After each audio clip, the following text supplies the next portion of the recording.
ल hi guys hi हामी नवबुद्ध घुम्न आको थकै मारेर बसेको पसिना खलखल छ है फेरि गाइस के गर्नु गर्मी हो र यस्तो शीतल है हामी गरेको सबै के गर्नु म सबै फरमाइस पुरा गर्नलाई नबुद्ध आएको म त हामी धेरै जना छैनौ उता नि घुमाउ न उता पुरा गरिहाल्यो नि अब भइगयो नि अब के गर्नु हामी त गएर पकाउनु नि छ खानु नि छ कहिले गर्नु भाडा कुनै चाहिँ राखेको छ झोलामा हामी चाहिँ यहाँ थके मारे अरु त गइसके आधी बाटो पुगिसक्यो होला नि गाइसहरु हेर्नुस् है यहाँ सबै साथीहरू हिँडेर उहाँ पुगिसक्नु भयो हिँड्दै हिँड्दै हुनुहुन्छ के गर्नु पछाडिबाट खिच्दैछु भिडियो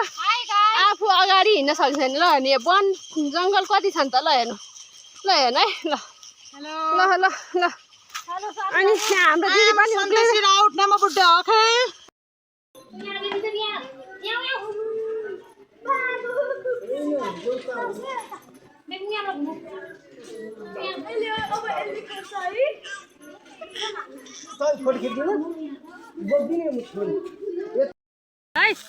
ल गाइस हाम्रो यो पिकनिक भाग लाउँदैछौँ हामी सबैजना छौँ खै मैले ल हेर्नुस् है हेर्नुस् ल खानेकुरा हेर्नुहोस् ल हेर्नुस् नेवारी भोज जस्तो भएछ हाल्दै छौ है गजन गुदु भयो ल चना चना छ अनि हाम्रो साँधेको गुन्द्रुक भटमास लसुन बदाम चना अर्ग्यानिक काउली काउली र आलु अनि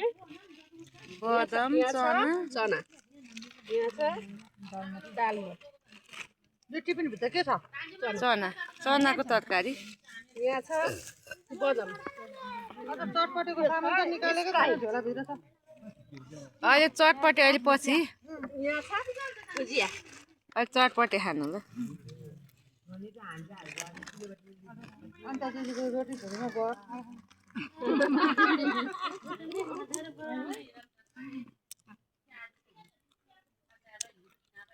हाम्रो पिकनिक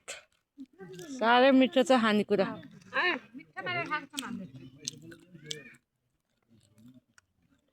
बस्ने ठाउँको चाहिँ अलिक समस्या रहेछ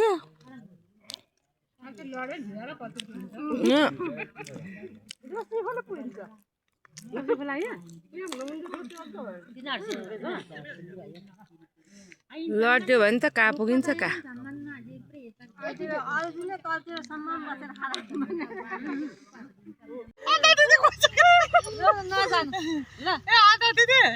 तपाईँलाई रोटी खाए टाउको दुख्ने चिसो खाए पेट दुख्ने उकालो उक्लेर आए खुट्टा दुख्ने झ्याउ मान्छे देख्यो भने के हुन्छ रिङ्गटा चल्छ रिङ्गटा घुम्न आएको मान्छे तपाईँ थरी हुने हुने घर बस्दा केही नहुने घर त जे पनि गर्न सक्छु म हिँड्न मात्रै नसक्ने हो टटर पुरा तपाईँ घाँस काटेर हुन्थ्यो घाँस काट्नु त मलाई सजिलो लाग्छ